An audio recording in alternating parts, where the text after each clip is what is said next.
Pembangunan ibu kota negara baru di Kalimantan Timur ditaksir akan menghabiskan dana hingga 500 triliun lebih.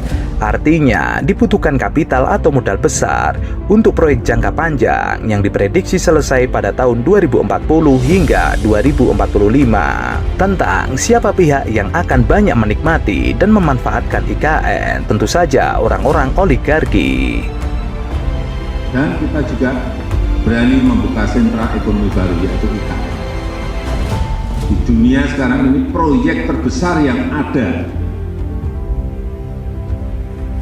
itu hanya satu di Indonesia, yang namanya Ibu Kota Negara Nusantara.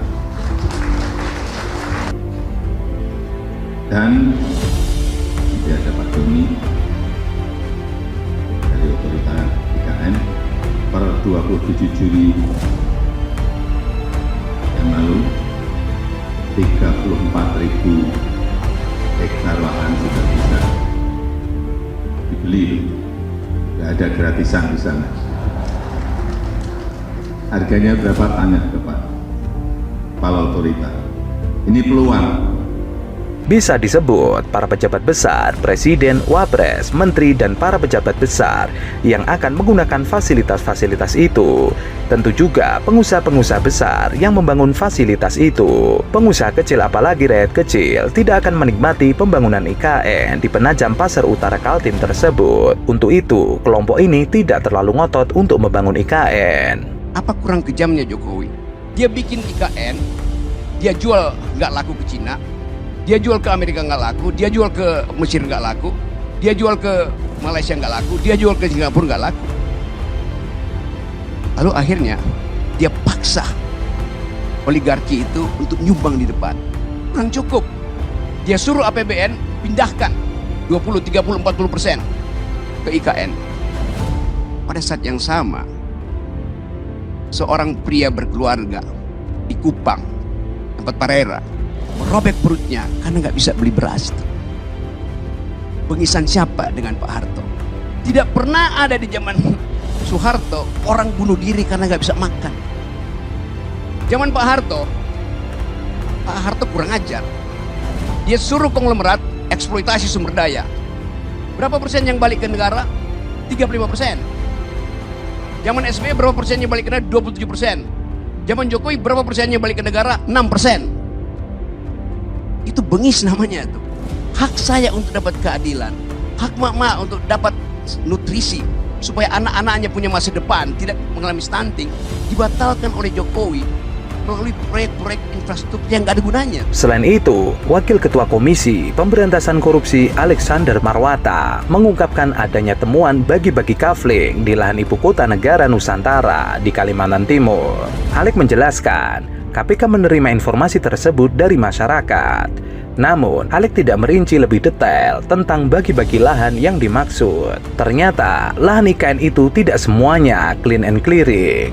Dari informasi yang diterima, sudah ada bagi-bagi kafling. Bapak Presiden juga sudah meminta pengawalan IKN kepada KPK. Hal tersebut mulanya disampaikan Alexander dalam rapat koordinasi pemberantasan korupsi terintegrasi. Rapat tersebut melibatkan Kementerian Dalam Negeri dan Badan Pengawasan Keuangan dan Pembangunan, serta pemerintah Provinsi Kaltim. KPK berharap pembangunan ibu kota baru, termasuk apapun bisnis yang dilakukan di Kaltim, memberikan manfaat luas untuk masyarakat. Alexander meminta agar setiap pihak yang terlibat dalam kegiatan niaga di daerah tersebut tidak mengambil keuntungan pribadi. Ia berharap koordinasi pencegahan korupsi ke depan semakin baik. Ia meminta setiap pelaku bisnis untuk membayar pajak dengan benar. Pembangunan yang dilakukan di daerah juga minim dampak lingkungan, serta perusahaan bertanggung jawab secara sosial. Sementara itu, keputusan Indonesia untuk memindahkan ibu kota dari Jakarta ke ibu kota Nusantara menjadi sorotan media dunia. Berbagai kesulitan di balik pemindahan besar-besaran itu menjadi sorotan, bahwa langkah pemindahan itu tidak akan mudah seperti yang diperkirakan, bahwa kesulitan pertama akan didapatkan dari 1,9 juta ASN yang akan pindah ke lingkungan baru. Masyarakat perlu tertarik untuk datang ke tempat baru. Pertama-tama mereka perlu melihat infrastruktur yang kuat seperti sekolah, rumah sakit, dan fasilitas perumahan, atau mereka tidak akan tertarik untuk pindah ke sana. Persiapannya lebih ke pasrah aja kali ya. Sementara sih masih nungguin kabar nih kan, karena masih banyak pembangunan ya Mas. Ini tuh katanya kan masih bertahap nih, masih baru berapa orang yang akan pindah, terus nanti ada berapa orang lagi yang pindah. Nah, sementara sih belum masuk ke kloter pertama, cuman kan kita nggak tahu nih masuk ke kloter berapa. Cuman semoga pas udah masuk ke kloternya udah siap gitu semua. Persiapan pindah ke IKN, kalau dari sisi siap nggak siap ya kita harus siap ya Mas ya, karena kalau sebagai ASN secara prinsip setiap ASN itu memang harus siap untuk ditugaskan di mana saja, sebenarnya prinsipnya itu. Persiapannya, persiapin mental aja, siapin diri. Ya udah pasti kalau ASN itu harus siap ditempatkan di mana saja.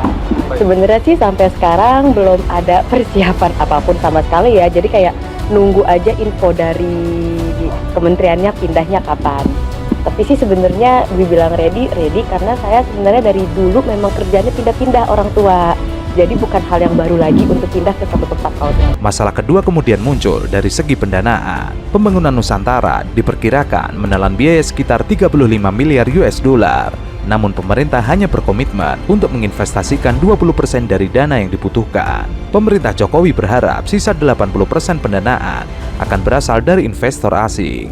Namun ada keraguan untuk menyalurkan dana ke proyek tersebut. Dan hal ini semakin menggagalkan kemajuan pembangunan IKN. Tidak akan mudah bagi pemerintah untuk mendapatkan 80% investasi asing, kecuali pemerintah dapat memberikan bukti kelayakan Nusantara dan jaminan bahwa proyek tersebut akan terus berlanjut, bahkan jika pemerintah baru mulai menjabat tahun depan. IKN tetap berjalan, tapi APBN tidak lagi mendanainya seperti itu. Makanya kan sekarang ini gencar sekali pemerintah Indonesia mencari-cari investor. Pemerintah memang kesulitan untuk mencari investor IKN ya. Betul. Dan ini menjadi beban. Ini menjadi beban buat pemerintahan Prabowo ya, IKN ini. Sebenarnya aku juga dapetin informasi bahwa Prabowo sebenarnya nggak srek dengan IKN.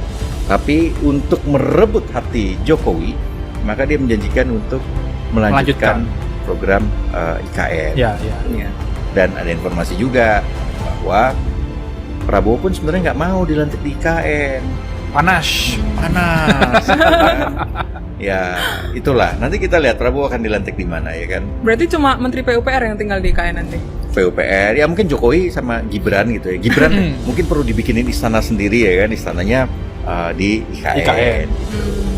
Ya nanti kita lihat, perkembangannya masih panjang inilah pastilah. Dan posisi Jokowi juga menjadi pembahasan lagi ya sama orang-orang di 02 ya.